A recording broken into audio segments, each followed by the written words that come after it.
This is more than legacy. This is a source of inspiration, sharing the journey of discovery. PSN College of Engineering and Technology. Kovai குற்றாலத்தில் திடீரென்று ஒலித்த siren சத்தத்தால் சுற்றுலா பயணிகள் பதற்றமடைந்தனர். இதுகுறித்த கூடுதல் விவரங்களை வழங்க செய்தியாளர் பிரவீன் இணைந்திருக்கிறார். பிரவீன், திடீரென்று சைரன் ஒலிக்கப்பட்டதற்கு என்ன காரணம்? பூங்குழலி, கோவையின் மேற்கு தொடர்ச்சி மலை அடிவாரத்தில் அமைந்திருக்கக்கூடிய கோவை குற்றாலம் அருவிக்கு விடுமுறை தினமான இன்று அதிக அளவில் சுற்றுலா பயணிகள் குவிந்தனர்.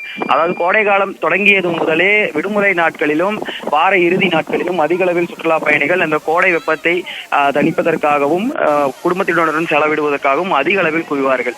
இன்று பார்த்தோம் என்றால் கிட்டத்தட்ட மதிய வேளையிலேயே 3500க்கும் மேற்பட்ட டோக்கன்கள் விற்று தீரும் அளவிற்கு அதிக அளவில் சுற்றுலா பயணிகளானது குவிந்திருந்தனர். என்று நீண்ட வரிசையிலும், அதாவது வனப்பகுதிக்கு உள்ளே இருக்கக்கூடிய ஒரு அருவி என்பதன் காரணமாக வனத்துறையின் பேருந்தில் தான் உள்ளே அனுப்பி வைக்கப்படுவார்கள். பிறகு அந்த அருவியில் குளிக்கும் இடத்திலும் அதிக அளவில் இன்று சுற்றுலா பயணிகள் குவிந்ததை நம்மால் பார்க்க முடிந்தது.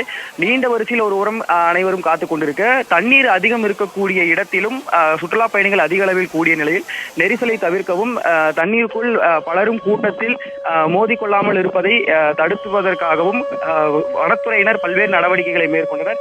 இருப்பினும் ஒரே இடத்தில் அது தண்ணீருக்குள் இருப்பவர்கள் வெளியே வராமல் நீண்ட நேரம் ஒரே இடத்தில் ஆயிரக்கணக்கானோர் இருப்பதன் காரணமாக பல்வேறு நெருக்கடிகளையும் சிக்கல்களையும் தவிர்ப்பதற்காக வனத்துறையினர் சைரனை ஒலிக்க செய்தனர். அப்போது பல்வேறு சுற்றுலா பயணிகளும் திடீரென இப்போது இருக்கக்கூடிய ஒரு சூழலில் சைரன் சத்தம் ஒலித்ததால் சற்று பதற்றமடைந்தனர். அதன் பிறகு விசில் அடித்தும் ஒலிபெருக்கி வாயிலாகவும் அவர்களுக்கு அறிவுறுத்தல்களை வழங்கி சுற்றுலா பயணிகளை அந்த கூட்டத்தில் இருந்து ஒருவராக வெளியே அனுப்பும் பணியிலும் வனத்தினர் ஈடுபட்டனர். திடீரென சைரன் சத்தம் ஒலித்ததன் காரணமாக சுற்றுலா பயணிகள் பலரும் பதற்றமடைந்தனர். பிறகு அந்த சூழலை கட்டுக்குள் வனத்துறையினர் கொண்டு வந்து கூட்ட நெரிசலை ஓரளவு சமாளித்துள்ளனர். பூங்குழலி, தகவல்களுக்கு நன்றி Praveen.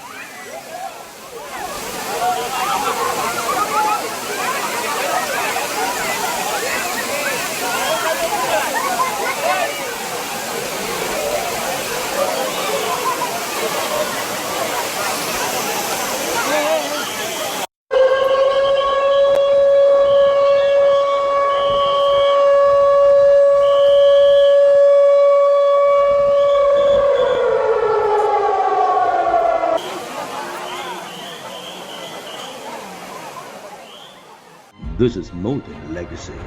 This is a source of inspiration, sharing the journey of discovery. PSN College of Engineering and Technology.